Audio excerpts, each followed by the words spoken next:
Hello friends, स्वागत है आपका आपके अपने चैनल शीला क्लासेस में। तो देखिए, आज हम लोग एक कदम और बढ़ाते हैं शिक्षक बनने की ओर।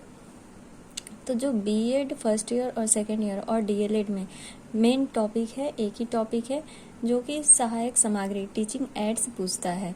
चाहे इतिहास दे दे, चाहे मैथ गणित दे दे, हिंदी दे दे, ज्योग्राफी दे दे, समाजशास्त्र दे दे, इकोनॉमिक्स दे दे, मतलब कुछ भी यहाँ पर जो भी आपका मेथड पेपर हो वो दे सकता है और उसमें पूछ सकता है कि सहायक सामग्री का वर्णन करे, या फिर पूछ लेगा कि दृश्य सहायक सामग्री का वर्णन करे या सहायक सामग्री का वर्णन करे। मतलब सहायक सामग्री जो 3 प्रकार की हैं उसमें से किसी का भी पूछ सकता है। तो चलिए आज हम लोग इसको विस्तार से समझते हैं। तो देखिए, सबसे पहले शिक्षण सामग्री का अर्थ देख लेते हैं। तो शिक्षण सहायक सामग्री वह वस्तु या साधन है जो छात्रों में अध्ययन के प्रति रुचि उत्पन्न करने एवं ज्ञान को अस्थायी बनाने के लिए किया जाता है। मतलब सहायक सामग्री क्या है? छोटे बच्चों में अगर हम रंगीन चौक का इस्तेमाल करते हैं, ब्लैक बोर्ड हो गया, ये सब क्या है? ये सब सहायक सामग्री है जिसका एक शिक्षक उपयोग करके जो शिक्षा है उसको और रोचक बनाता है, जिससे कि बच्चे क्या करें, रुचि लेकर के पढ़ाई करें। तो यही है शिक्षक सहायक सामग्री। देखिए आगे है, यानी अध्ययन के दौरान पाठ्य को समझाते हुए शिक्षक जिन जिन सामान का प्रयोग करता है वो सहायक सामग्री कहलाती है। जैसे मानचित्र हो गया, मैप हो गया, या कुछ भी ऑब्जेक्ट जो भी ला करके, कंक्रीट वस्तुएं जो ला करके शिक्षक बच्चों के सामने प्रस्तुत करता है, उसके द्वारा जो भी विषय समझाता है वो सब क्या आता है? सामग्री, सहायक सामग्री में आता है। सहायक सामग्री के प्रयोग करने से कक्षा का वातावरण हमेशा सकारात्मक बना रहता है। सही बात है। जब हम किसी भी चीज़ को मतलब बोरिंग ना करके, सिर्फ स्टोरी की तरह ना सुना करके, अगर वहाँ पर कुछ क्रियाकलाप करते हैं, कुछ एक्टिविटी करते हैं, तो इससे बच्चे भी क्या रहते हैं? सक्रिय रहते हैं। तो इसीलिए सहायक सामग्री की बहुत आवश्यकता होती है शिक्षण व्यवस्था में। चलिए अब सहायक सामग्री की परिभाषाएं देख लेते हैं।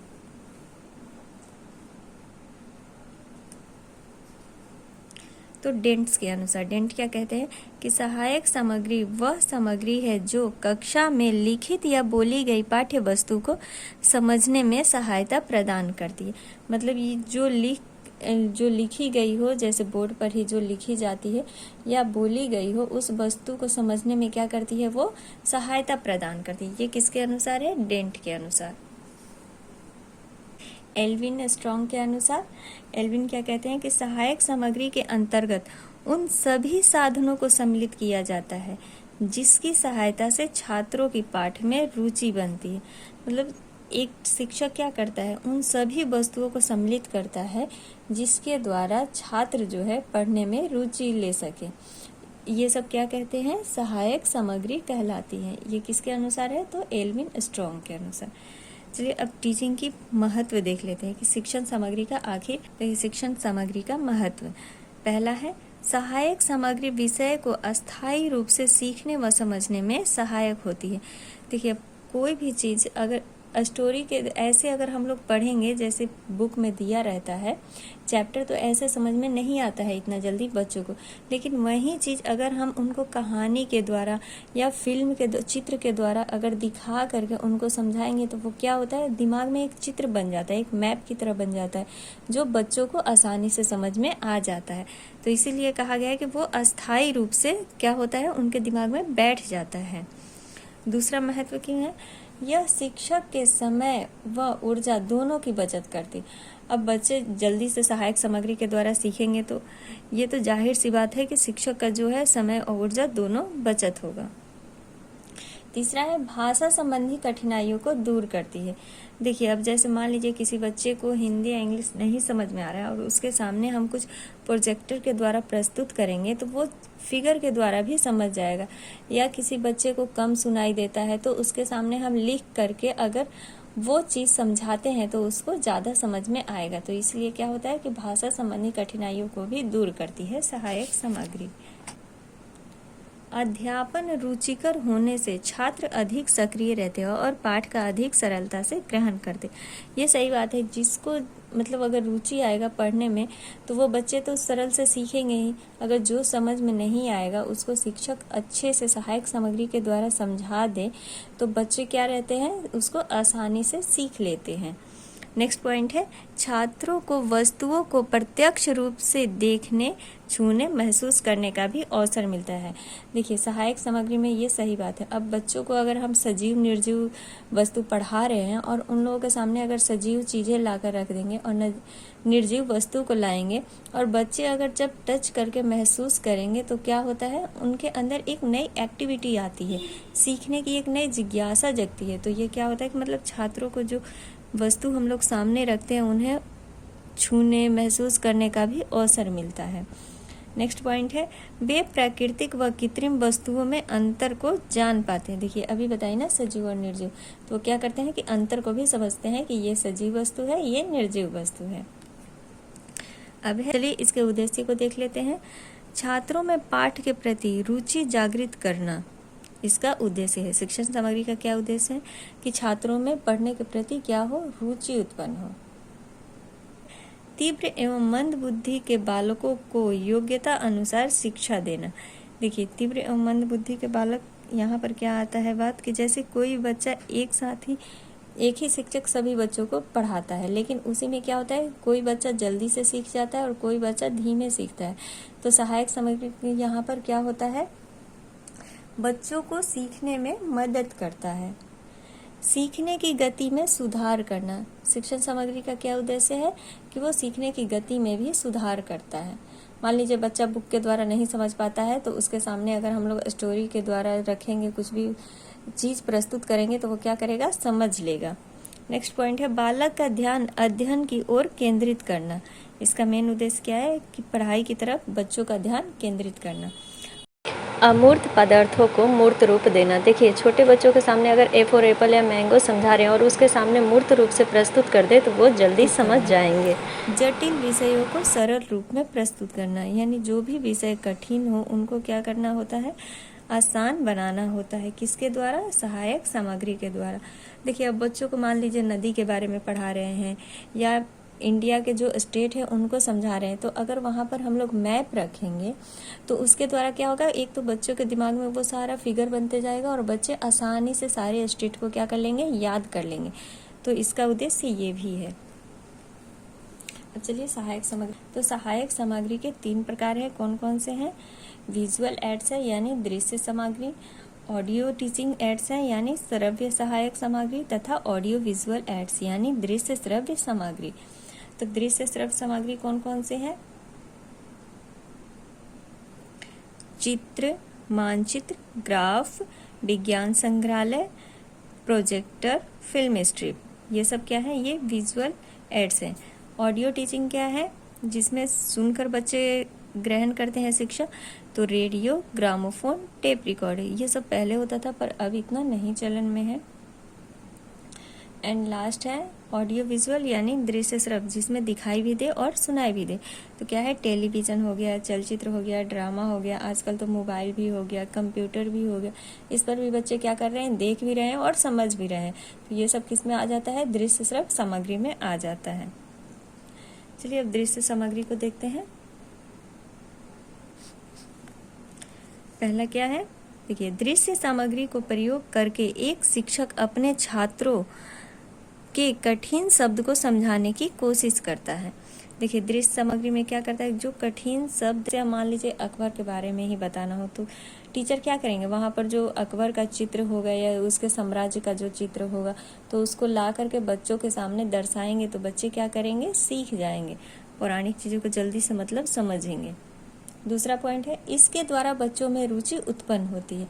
ये सही बात है कि दृश्य सामग्री के द्वारा बच्चों में क्या होती है, रुचि उत्पन्न होती है, क्योंकि बच्चे फोटो, रंगीन रंगीन चित्रों को देख करके जल्दी समझ जाते हैं, इसीलिए ये बहुत ज़रूरी है। इसमें बच्चों के सामने मानचित्र के द्वारा पाठ्य विषय को समझाया जाता है। अभी बताई थी कि मानचित्र के द्वारा हर वस्तु को समझाया जाता है, विषय को। नेक्स्ट पॉइंट है, दृश्य सामग्री के द्वारा हम बच्चों को राज्य, नदी, देश विदेश की भी जानकारी दे सकते हैं। नेक्स्ट पॉइंट है यह सामग्री बच्चों के ध्यान को आकर्षित करने का अति उत्तम साधन है। मतलब सहायक सामग्री क्या है कि बच्चों का ध्यान जो है अपनी तरफ आकर्षित करता है। देखते हैं पोस्टर लगा रहता है, जैसे किसी मूवी का ही हो या कुछ भी हो, तो बच्चे कितनी जल्दी आकर्षित हो जाते हैं। तो इसीलिए दृश्य सामग्री भी शिक्षा के लिए बहुत उपयोगी है। जैसे अब देखिए एग्जाम्पल में ब्लैक बोर्ड। देखिए शिक्षण में सबसे अधिक प्रयोग होने वाली सामग्री ब्लैक बोर्ड ही है।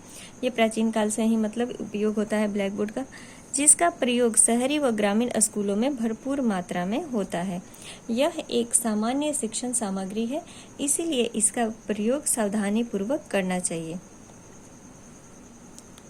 सीटेट के लिए भी ये बहुत महत्वपूर्ण है। देखिए श्यामपट्ट का आकार लगभग 3x5, 4x6 या 4x8 फीट का होता है। जब देखते हैं लंबाई कम रहता है लेकिन चौड़ाई उसका जो रहता है वो ज़्यादा रहता है। तो यही कहा गया है कि 3x5, 4x6 या 4x8 फीट की होती है, जो एक ब्लैक बोर्ड होता है। अगला है श्यामपट्ट का प्रयोग बच्चों के कठिन शब्द को लिखकर समझाने के लिए गणित आदि के लिए किया जाता है। मतलब गणित को भी समझाया जाता है उस पर, और जो मुश्किल वर्ड होते हैं उसको भी शिक्षक क्या करते हैं, श्याम बोर्ड पर लिखकर समझाते हैं। श्यामपट्ट प्रयोग करते समय सावधानियां। देखिए श्यामपट्ट पर अक्षर ना ज़्यादा बड़े और ना ज़्यादा छोटे लिखने चाहिए। श्यामपट्ट पर है, देखिए ज़्यादा बड़े लिखेंगे तो जल्दी से ही बढ़ जाएगा, और छोटे लिखेंगे तो जो थोड़े बच्चे दूर बैठे रहेंगे या जिनको आंखों में प्रॉब्लम है उनको दिखाई नहीं देगा। तो इसलिए अक्षर कैसे लिखने चाहिए, मीडियम साइज में लिखने चाहिए। अगला पॉइंट है अध्यापक को श्यामपट्ट पर लिखते समय बोलते भी रहना चाहिए। इससे छात्र क्या होते हैं, क्रियाशील रहते हैं। नहीं तो शिक्षक लिख रहे हैं और बच्चे इधर क्या करते हैं, अपने में गप्पे लड़ा रहे हैं या सो रहे हैं। रंगीन चौक का इस्तेमाल करना चाहिए। इससे छोटे छात्रों में क्या होती है, रुचि उत्पन्न होती है। अगला पॉइंट है श्यामपट्ट पर ज़्यादा कटिंग यानी काटकुट नहीं करना चाहिए। हमेशा ब्लैक बोर्ड के 45 डिग्री खड़े होकर ही लिखना चाहिए। मान लीजिए ये ब्लैक बोर्ड है तो इस कोने पर खड़े होकर ही लिखना चाहिए, जिससे कि बच्चों को दिखाई दे। अब दूसरा पॉइंट है श्रव्य सहायक सामग्री। देखिए श्रव्य का अर्थ है जिसे सुना जा सके। श्रव्य का अर्थ क्या हुआ, यानी सुनना। इसमें कानों के माध्यम से सुनना ग्रहण किया जाता है। इसमें व्यक्ति या बालक बैठकर सुनता रहता है और अपने कानों द्वारा ज्ञान प्राप्त करता है। अतः वह साधन जिसमें विद्यार्थी पाठ को सुनकर समझता है श्रव्य साधनों के अंतर्गत आते हैं। जैसे देखिए पहले रेडियो पर ही न्यूज़, गाने, एफएम रेडियो पहले चलता था। ये क्या करते थे लोग, पहले सुनकर ही सब चीज़ ग्रहण करते थे। पुराने ज़माने में क्या होता था कि रेडियो के द्वारा इंसान अपना मनोरंजन करता था सुनकर। टेप रिकॉर्डर या ग्रामोफोन के द्वारा क्या होता था, मनोरंजन होता था सुनकर। चाहे रामायण हो, महाभारत हो, तो नॉलेज कैसे प्राप्त करते थे, रेडियो के द्वारा, टेप रिकॉर्डर के द्वारा। उदाहरण देखिए टेप रिकॉर्डर, यह शिक्षा की आधुनिक देन है जो थोड़े समय पहले ही प्रचलित हुई है। यह एक ऐसा यंत्र होता है जिसके द्वारा निर्मित किया गया प्रोग्राम, वार्तालाप, संगीत व भाषण आदि याद करने योग्य महत्वपूर्ण तथा ज्ञान भरी बातें पतले काले फीते।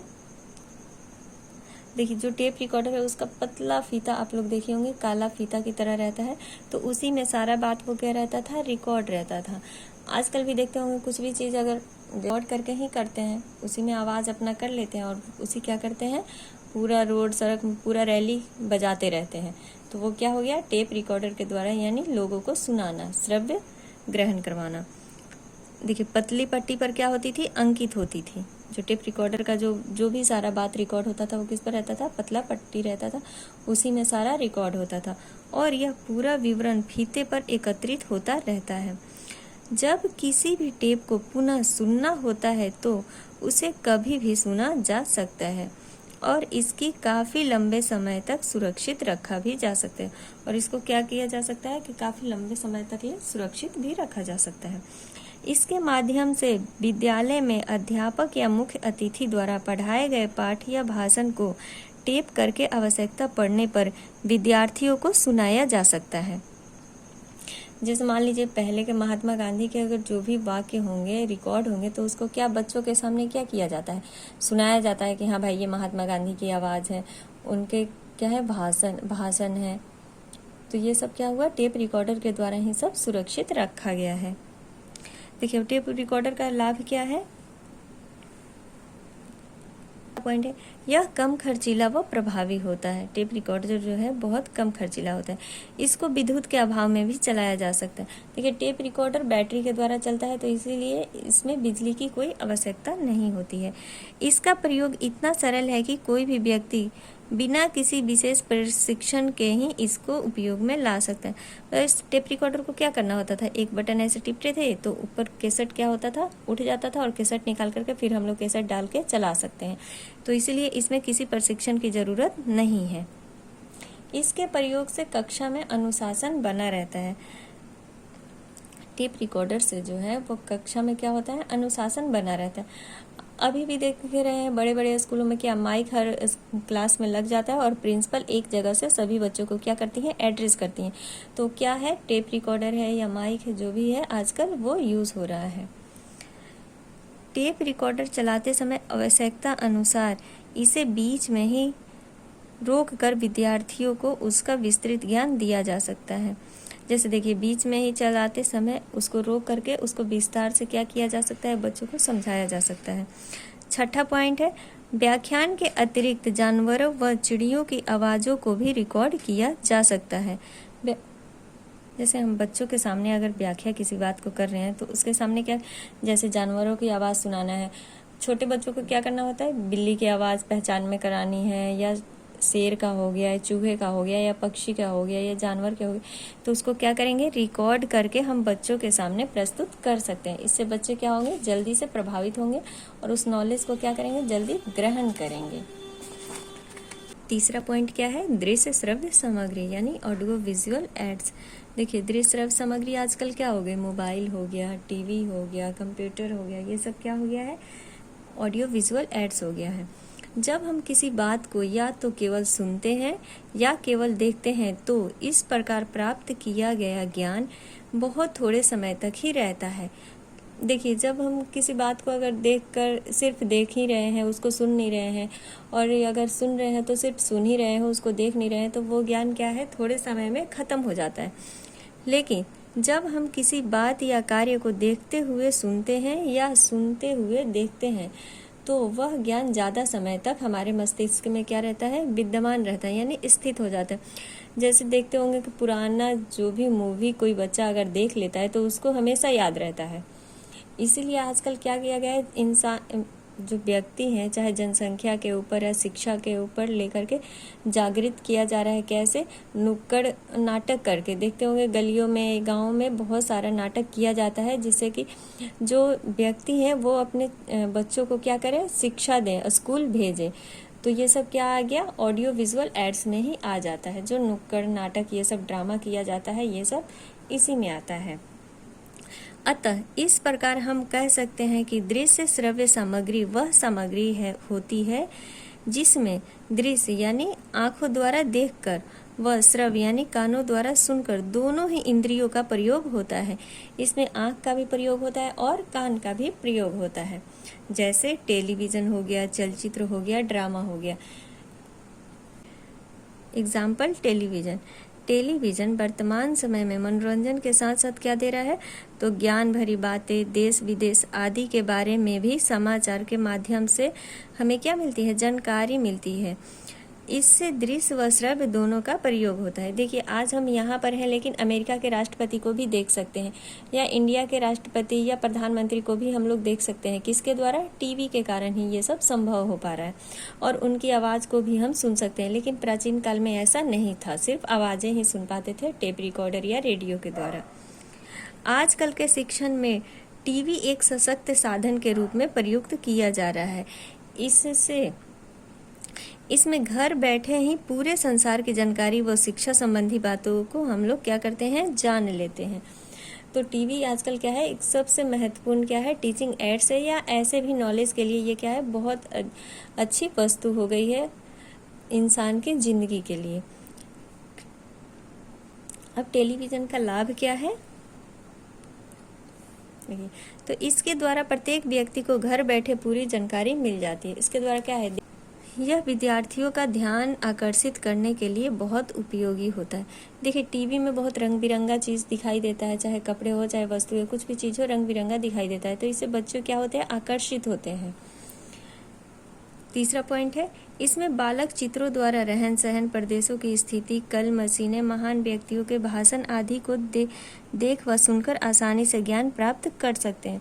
देखिए, ये बात सही है। जैसे हम लोग मान लीजिए बिहार राज्य में हैं और अदर स्टेट के बारे में जानना है तो हम किसके द्वारा जानेंगे, टीवी के द्वारा ही जानेंगे। वहाँ के नृत्य क्या है, वहाँ के रहन सहन, खान पान कैसे, आजकल हम सब किसके द्वारा नॉलेज ये सब प्राप्त करते हैं, तो टेलीविज़न के द्वारा, मोबाइल के द्वारा प्राप्त करते हैं। चौथा पॉइंट है, इसकी सहायता से अतीत में घटित हुई कार्यों को भी आसानी से देखा जा सकता है। अब जैसे प्राचीन काल में इतिहास में कौन सी घटना हुई है, तो क्या कर रहे हैं, आजकल फिल्मों के द्वारा हम देख पाते हैं कि अकबर कैसे थे, उनकी मतलब जीवनी कैसी थी, ये सब हमें किस प्रकार से पता चल पा रहा है, टीवी के द्वारा पता चल पा रहा है। इसके द्वारा सामूहिक रूप से ज्ञान प्रदान किया जा सकता है।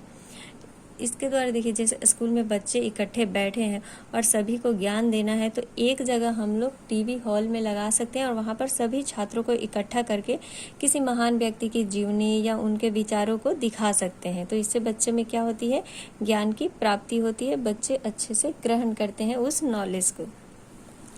लेकिन अब टेलीविज़न की कुछ सावधानियाँ भी हैं, दोष भी हैं। देखिए, पहला है, अध्यापक को प्रसारण के बाद कार्यक्रम से संबंधित व्याख्या देनी चाहिए। अब देखिए, ऐसा नहीं कि बच्चों को सिर्फ मूवी लगा दी है किसी के विषय के बारे में और उनको हम लोग नॉलेज ही नहीं दे रहे हैं, उनको व्याख्या नहीं कर रहे हैं। मतलब किसी भी बात की बच्चों के सामने व्याख्या करनी चाहिए। किसी भी कार्यक्रम को दिखाने से पहले बालों को उससे संबंधित जानकारी प्रदान करनी चाहिए।